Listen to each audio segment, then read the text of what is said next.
అందరికీ అందుబాటులో ఉండాలని 5 రూపాయలకే ఒక భోజనం అని ఆయన స్టార్ట్ చేశారు. ఆయన ఒక్క సంవత్సరంలోనే అంటే 2019లోగా 368 అన్న క్యాంటీన్లు ఓపెన్ చేశారు. ఒక్కొక్క క్యాంటీన్లో రోజు 1000 మంది భోంచేసేవారు నాకు తెలిసి.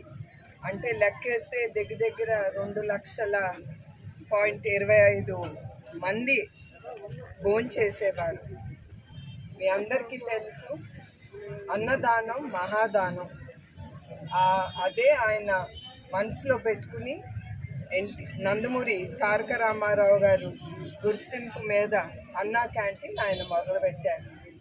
అట్లాంటిది 2019లో వేరే ప్రభుత్వం, ఇప్పుడుండే ప్రభుత్వం వచ్చి అన్నీ వాళ్ళు కొల్లగొట్టారు అన్నా క్యాంటీన్లన్నీ.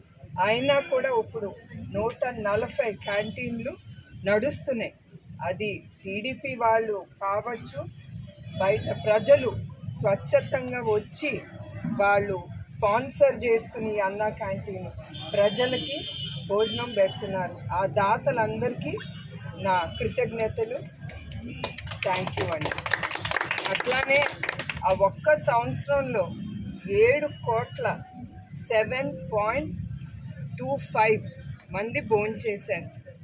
అది ఉండుంటే ప్రజలకి చాలా అందుబాటులో ఉండేది.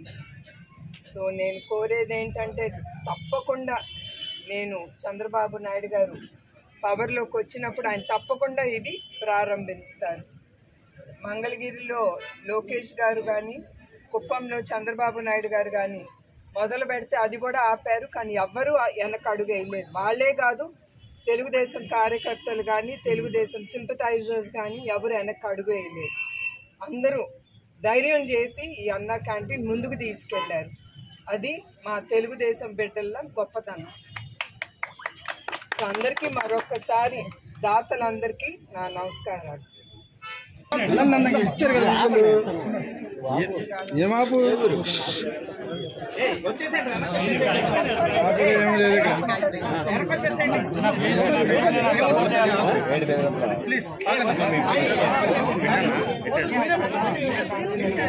రమ్మా తెచ్చమ్మా